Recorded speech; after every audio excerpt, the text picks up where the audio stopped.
ये देखिए कैसा संयोग है कि आपके हाथों से रीवा में हवाई अड्डा बन सकता है।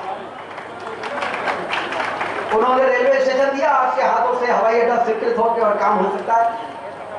और इसलिए ये स्थिति है, ये स्टेटस है।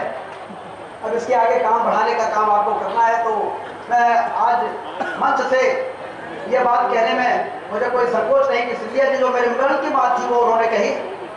उन्होंने कहा कि ये 19 सीटर का जो ये 50 करोड़ स्वीकृत हुआ है, ये तो मैं टेंडर करा देता हूं, लेकिन अनकनेक्टेड अनसर्व एरिया है विद्युत क्षेत्र, इसमें 19 सीटर से काम नहीं चलेगा। 72 सीटर कम से कम मिनिमम होना चाहिए, 72 सीटर ATR होना चाहिए।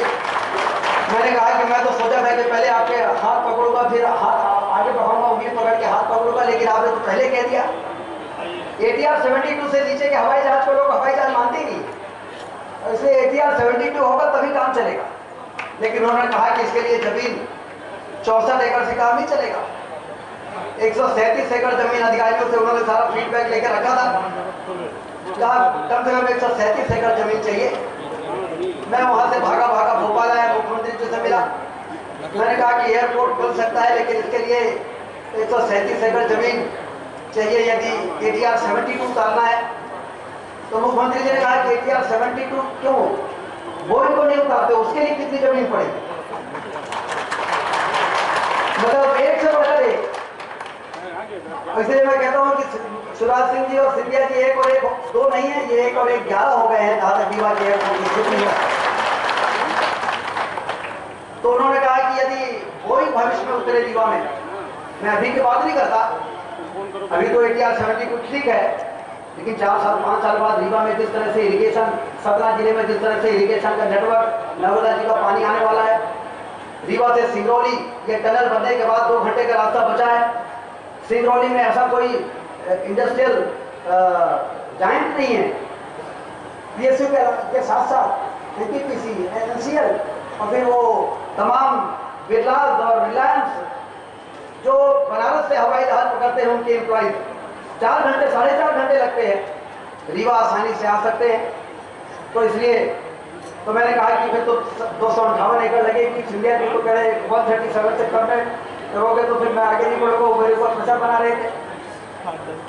तो मुख्यमंत्री जी ने कहा कि चलो 250 एकड़ में कितना पैसा लगेगा, और जब अधिकारियों ने बताया कि 209 करोड़ रुपए लगेगा, तो मैं आज मुख्यमंत्री जी को इस बात के लिए धन्यवाद देता हूं कि उन्होंने कैबिनेट में प्रस्ताव बुलवाया और 209 करोड़ रुपए 15 बार की सभा में कहा था मुख्यमंत्री जी ने, मुझे याद है, जब मैंने कहा था कि केंद्र के साथ सौदेला व्यवहार होता रहा है।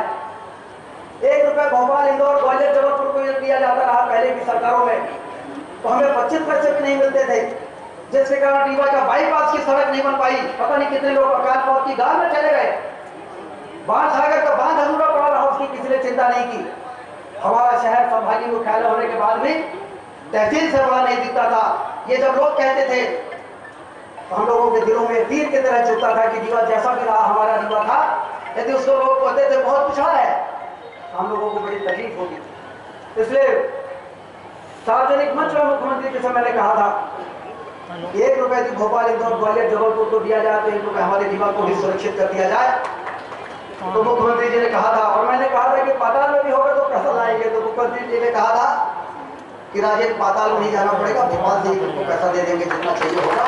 और यदि 1 रुपए भोपाल, इंदौर को देंगे, ग्वालियर, जबलपुर को देंगे, तो 1.25 रुपया रीवा को देंगे, तब न्याय होगा। ये मैंने नहीं, वो मुख्यमंत्री जी ने कहा। और उसके बाद कोई कमी नहीं आने दी।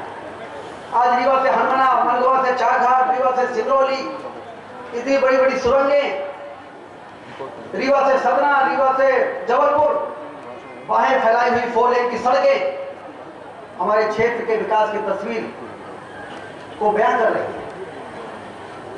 और आज इस एयरपोर्ट का भूमि पूजन होना, और ऐसा एयरपोर्ट का भूमि पूजन होना जिसमें कि फेज 1 में सिंधिया जी ने 33 करोड़ रुपए 50 करोड़ रुपए मंजूर किए, लेकिन अभी मुख्यमंत्री जी से कह रहे थे ये जब पूरी लैंड एक्वायर हो जाएगी तो 250 करोड़ रुपए का उन्होंने फ्यूचर प्लान बनवा के तैयार रखा हुआ है। जिस दिन जमीन एक्वायर हो जाएगी अप्रैल के महीने में, उसी दिन 150 से 200-250 करोड़ रुपए का टेंडर हो जाएगा। और फिर वो भव्य, जिस तरह से प्रयागराज में, जिस तरह से जबलपुर में अड्डा है उस प्रकार का हवाई अड्डा हमारा बनना शुरू होता है।